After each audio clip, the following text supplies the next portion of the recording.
गम मत करना, घर मकान टूट करके गिर जाए कभी चिंता मत करना, लेकिन अगर हो सके तो अपनी इज्जत को, अपने चरित्र को, अपने गुणों को बचा करके जरूर रखना।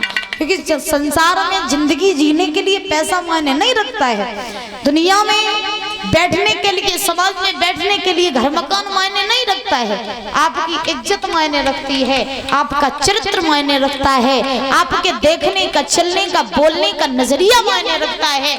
अगर तुम कहीं समाज में जाओगे, लोग तुमसे ये नहीं पूछेंगे कि तुम्हारे पास पैसा कितना है। समाज में अगर तुम जाओगे तो अपने 10 मंजिल मकान को पीठ पर लटकाए के नहीं जाइयो।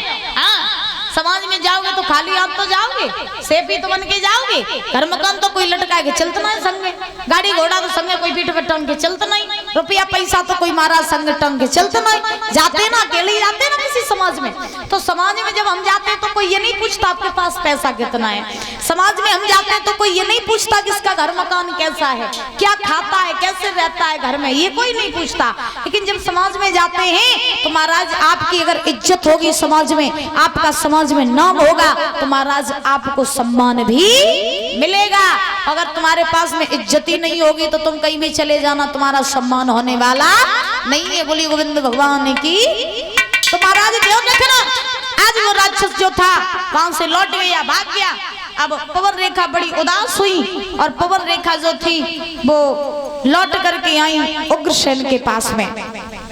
उग्रसेन के पास में लौट करके आई, रोने लगी। उग्रसेन को सारा हाल बताया, है महाराज आज जंगल में मुझे एक राक्षस मिला था, उस राक्षस ने हमारे साथ में छल किया, अब आप ही बताइए अब मैं क्या करूं। उग्रसेन ने जवाब दिया, देखो पवन रेखा, अब जो हुआ उसे कोई बिगाड़ तो नहीं सकता है, लेकिन जो होने वाला है उसे भगवान की इच्छा पे छोड़ दो। एक बात बताएं परीक्षित जी, दुनिया में जो भी काम होता है वो अच्छे के लिए ही होता है। जो भी काम होता है अगर अच्छा हो जाए तो भी अच्छा है, बुरा हो जाए तो भी अच्छा है। तो जिंदगी में जो भी काम होता है वो अच्छे के लिए होता है। एक बात बताएं आपको, एक राज्य में एक राजा रहता था। राजा रहता था, उस राज्य में राजा के दरबार में एक मंत्री रहता था।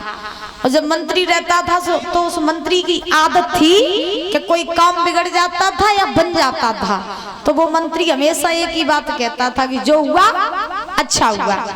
वो मंत्री हमेशा यही कहता रहता था कि जो हुआ अच्छा हुआ।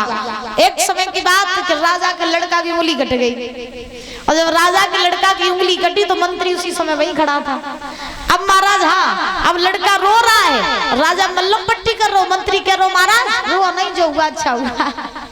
तुम रो नहीं, परेशान ना हो, जो हुआ अच्छा हुआ। राजा ने सुनी, अच्छा मेरे लड़का की उंगली कट गई और तू मंत्री जो कह रहा जो हुआ अच्छा हुआ, चल तुझे हम जेल में डाल देंगे। मंत्री को पकड़ के जेल में डाल दो। लड़के की उंगली की मल्लम पट्टी करी, सो महाराज उंगली तो ठीक हो गई। कुछ दिन बाद उंगली ठीक हुई। एक बार वही लड़का एक जंगल में खोए गए। जंगल में आदिवासियों ने पकड़ लिया, पकड़ करके बलि चढ़ाने के लिए पहुंची। तो आदिवासियों ने देखा भैया चेक कर लो, तो कटो फटो तो ना। नजर पहुंची उंगली की तरफ, बोलो भैया जो तो पहले से ही खंडित है, उंगली कटी जगह छोड़ दे, लड़का को छोड़ दो। अब लड़का लौट के आओ अपने बाप राजा के डेगा, पिताजी आज जंगल में हम गए थे तो कुछ आदिवासियों ने भली काजी में पकड़ लो, उंगली कटी जाती ताकि वजह से मुझे छोड़ दो। महाराज राजा को मंत्री की यह बात याद आई कि जो हुआ था अच्छे के लिए हुआ था, और उंगली न कटी होती तो आज चढ़ जाते, बलि पे नहीं चढ़ जाते।